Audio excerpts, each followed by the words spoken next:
I feel like so many people you would expect to be in this portion of the bracket just getting ousted by people who were playing better tonight. Indeed. That's it has just been, how it goes. It has been quite an unusual bracket. I mean, I'll tell you what.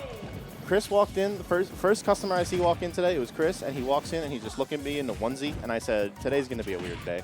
Yeah, and so here we are in the final best of 3 with GuyGuy and Rawk. And there goes Rawk. No way. He just evaporated from that down air. Maybe Is he going to do it? Oh, no, he's going to die for it. Never mind. Someone died for Good. it. Yeah, no, both of these players proving to be excellent tonight. GuyGuy, he's been on a tear lately in the local scene. Rawk, not able to appear as often as GuyGuy, but when he does, he certainly makes waves. And tonight, some of the biggest waves he's made in a while. I feel like Rawk has been one of those competitors that, like, he's never going to have, like, well, not never, but, you know, he's rare to have, like, those huge days where he gets, like, first, but he's always so consistently in top 8. He's one of the most consistent players. Yeah, I feel like he's the kind of player that you just sort of etch his tag into 7th place trophy, and, like, that's a safe bet. Yep. But tonight, he's breaking the mold in top 4 at minimum. And, hey, listen, the way that the game 1 started, who's to say if he isn't going to make the top 3? This has been a very bizarre start to a game. That should do it off the top. No, not quite. 183, still not enough. Samus lacking in the kill department, maybe from the platform, but... Up throw is annihilating Luigi. Oh, yeah. Any throw here, forward tilt even, yep, that from the platform is all it takes. And Rawk now up a slight amount, almost at that magic percent here. Yeah, and you know what's going to happen once Rawk's got that lead. It's the cat and mouse game time. Oh, yeah.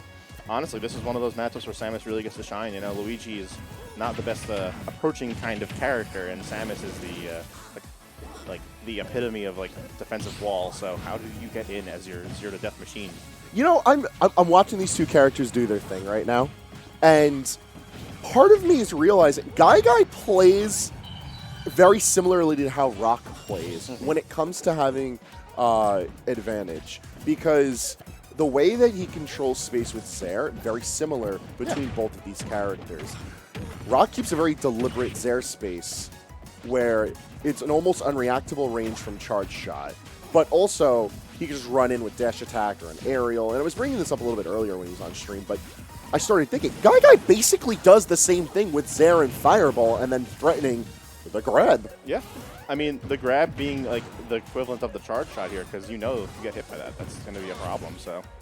Oh! You get hit by that, it's plenty problematic. That's a big problem for GuyGuy. Rawk lets out a big sigh of relief and looking pretty happy with himself. GuyGuy, every game he gives you those knuckle cracks. He is getting back ready for the next game immediately. He's grown quite a lot as a competitor lately, I'd say, and, like, you know, he's truly become the bracket demon of a lot of players. Like, you see him run into, like, Suarez or Reflection, and, like, a safe betting man is getting the GuyGuy W. He had that, like, first big growth of like skill, like, at the beginning, and then he kind of hit, like, this plateau, and then recently he's been turning that plateau back up to a slight incline, and, like, lately, you know, players like Suarez, players who would consistently be in top 4 and gatekeeping him, he's the gatekeeper, have no longer been doing so. So, like, he's proven that he could beat pretty much anyone, and it's awesome to see him consistently in these top 4s. So yeah, no, he's just an excellent competitor, and that just makes it an even better win for Rawk if he manages to take game 2. Yeah, yeah. As we move on over to Hollow Bastion. It's funny, like, just, like,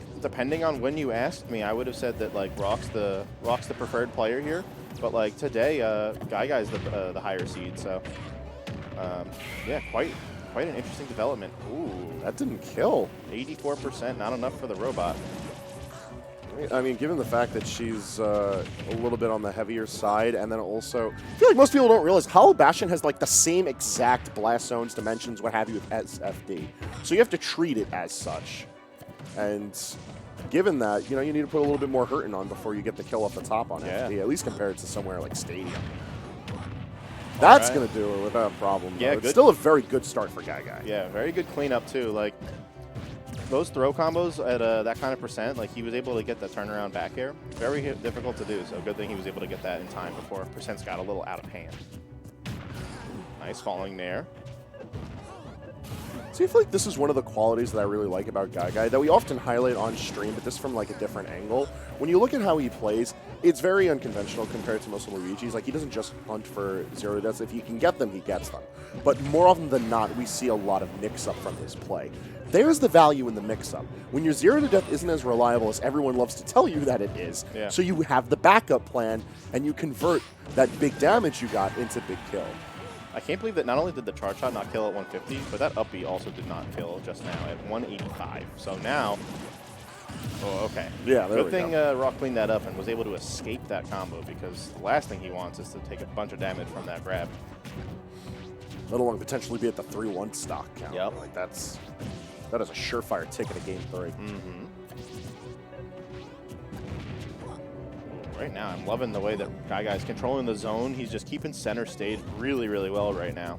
Yeah, I think this is the big difference of taking Samus to FD or taking her to Hollow Bastion, is you're making all of that good use of the platform as like a little canopy. You don't have to worry about the bombs if they're over your head, and you're able to shark her landings. Now, that's the bad part about it. She takes center stage, all of a sudden, screw attack is a lot more safe. Yeah. Whoa, wrong way on that charge shot, but that means he's going to have to retreat to the corner now and try to build up some more charge, because, yeah, this... Oh, okay. You almost never see the missiles from Rawk. Yeah. Oh, not quite. He falls out of the forward air. This is such an unfortunate, like, 15 seconds of gameplay. Like, actual blooper reel status. Oh, a little bit too trigger happy with those silly forward airs. I mean, like, sometimes you just want to kill time when you're off stage, so you throw out some attacks that have no chance at hitting, but Rawk capitalized big time and just proved right there, like, hey, my grab's bigger than yours, so make sure you're ready. Yeah, that's the thing. It's like this matchup, maybe Luigi does have the 0 to deaths, but like Samus just, you know, you've got the outrange on the grab, you've got the better projectile. Like, Luigi really needs to make sure he can close the gap.